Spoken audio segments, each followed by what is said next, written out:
வணக்கம். இன்றைக்கி நம்ம பார்க்க போகிற சமையல் ஒரு அருமையான மார்கழி ஸ்பெஷல் தலதலன்னு நல்ல க்ரீமியான தயிர் சாதம் எப்படி செய்யலாங்கிறத பார்க்கலாம்.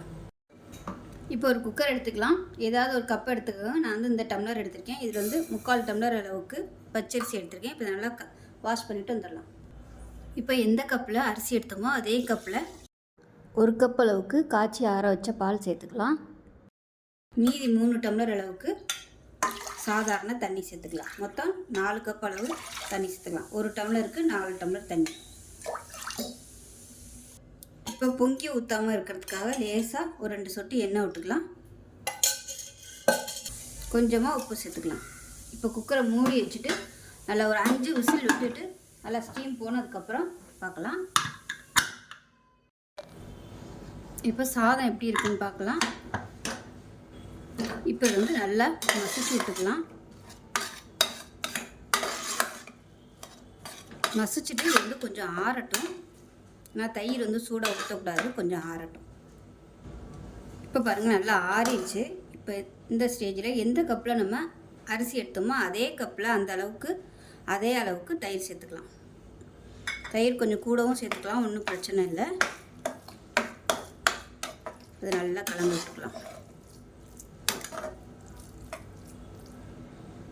இப்போ இது கரெக்டான அளவில் இருக்குது. இது ரொம்ப உங்களுக்கு கெட்டியாக இருக்கிற மாதிரி தோணுச்சுன்னா தண்ணி நல்லா கொதிக்க விட்டு நல்லா தளதளன்னு ஆக்கிட்டு அதுக்கப்புறமா ஆறுனதுக்கப்புறமா நீங்கள் தயிர் சேர்த்துக்கோங்க. இப்போ இது நம்ம தாளிச்சு விட்டுலாம். இப்போ தாளிக்கிற பேன் எடுத்துக்கலாம். இப்போ இதில் தேவையான அளவுக்கு எண்ணெய் விட்டுக்கலாம். எண்ணெய் சூடானதும் 1 டீஸ்பூன் போல் கடுகு சேர்த்துக்கலாம். 1 டீஸ்பூன் சீரகம் சேர்த்துக்கலாம். 1 டீஸ்பூன் உளுந்து சேர்த்துக்கலாம். கருவேப்பிலை சேர்த்துக்கலாம். பொடியாக நறுக்குனா இஞ்சி சேர்த்துக்கலாம்.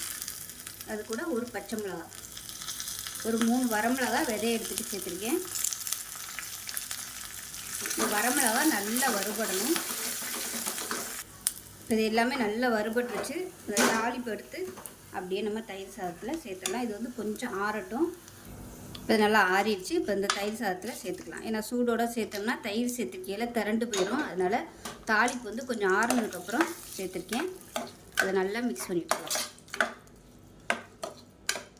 இதில் விருப்பப்பட்டால் கிரேப்ஸு மாதுளை கூட நீங்கள் சேர்த்துக்கலாம். இப்போ லேசாக மேலாப்பில் கொத்தமல்லி சேர்த்துக்கிட்டேன். அவ்வளோதான். ஒரு சூப்பரான தயிர் சாதம் ரெடி ஆயிடுச்சு. இப்போ நமக்கு அருமையான தளதளன்னு தயிர் சாதம் ரெடி ஆயிடுச்சு. இந்த வீடியோ பிடிச்சிச்சுன்னா லைக் பண்ணுங்கள், கமெண்ட் பண்ணுங்கள், சேனலை சப்ஸ்கிரைப் பண்ணுங்கள், பக்கத்தில் பெல் பட்டனையும் ப்ரெஸ் பண்ணுங்கள். நன்றி.